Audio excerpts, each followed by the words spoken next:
I write a few dollars, so they I'm making a little money, very little. Well, that's good. But it's better than nothing. But it didn't start out that way, did it? No, still covering the games. I don't get paid for that. But originally it was, you submit stories and you get paid. I mean, if you're lucky, you got paid. But didn't happen very often. But it's happening a little more regular basis now. So that's nice.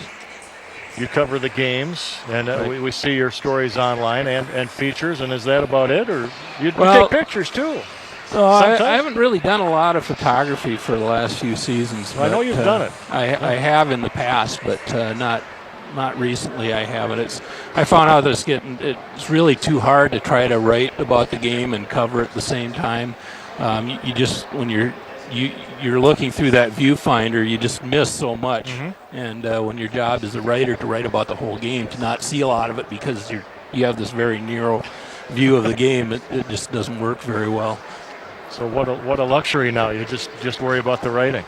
Well, I mean, if I wanted to shoot pictures, they'd sure let me. But I just, I tried it for a season, and I just said, I just can't do justice to both of them trying to do it. So I just decided I was just going to keep covering the games and forget about doing the photography. For those who don't know, tell us your real job. You work at UND. I work at University of North Dakota in the medical school under a federal biomedical research grant doing public relations work, so I can put my journalistic skills to work doing that. So that's what I do full time. Do you do any other freelance writing? I haven't. Not really recently. I did a professional freelance job actually reviewing computer games for 5 years for which at the time was the big publication, Computer Gaming World, and I did that for 5 years, and that actually was I made some money doing that. It was a pretty good gig, but I kind of got burned out doing it. But people think, oh, you get paid money to review computer games, and it's a lot of hard work, a lot more than people would think. Probably hard on the eyes. But Patrick, 7 years covering the Sioux. Can you remember a team with greater expectations than this one? Maybe I was looking back at one of my favorite unappreciated statistics, which is scoring margin. And back in the 03-04 Sioux, they actually ended the season with a scoring margin. I think it was better than 2 goals per game, which means that's your average margin of victory by a game.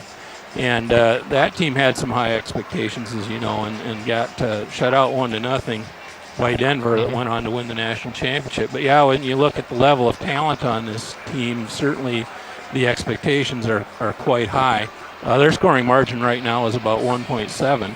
So, which is actually quite good, but it seems like we have these games where either you win by a lot or you lose by a little, and so you get a good scoring margin in those kinds of games. But I'm sure Dave Haxtell would rather see us more of the win by a lot.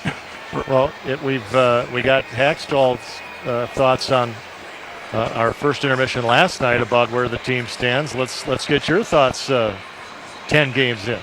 Well, I think a lot of it has to do with chemistry, and you can see that tonight that they're just not quite off, and it seems, or not quite on, and it seems like when they are on, they're really on.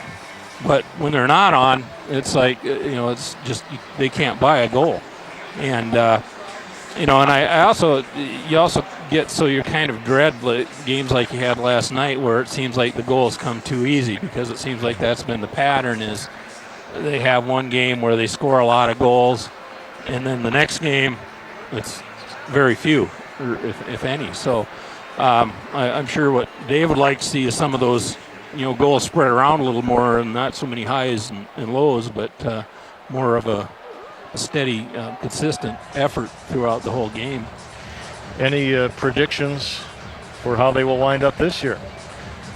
Well, of course, the coaches picked them to finish first, and I don't think that's unrealistic. I'd see them as a top 3 team, but it's like tonight. This is a game they have to win. If they win this game, they leapfrog Michigan Tech and they leapfrog Duluth, and they're in 3rd place. And if If Denver loses again tonight, they're tied for second place. So this is really a game that they need to win.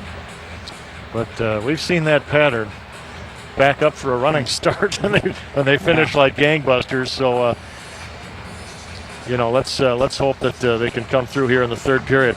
Patrick, we're all out of time, but I want to, before you go, got a little pizza for you here. We've got a gift certificate from the Italian Moon Restaurant in Grand Forks. I know you will put that to good use. I certainly will. That's Pat Miller. You can read his writings on uscho.com. And we'll be back with our second period highlights next on the Fighting Sioux Sports Network.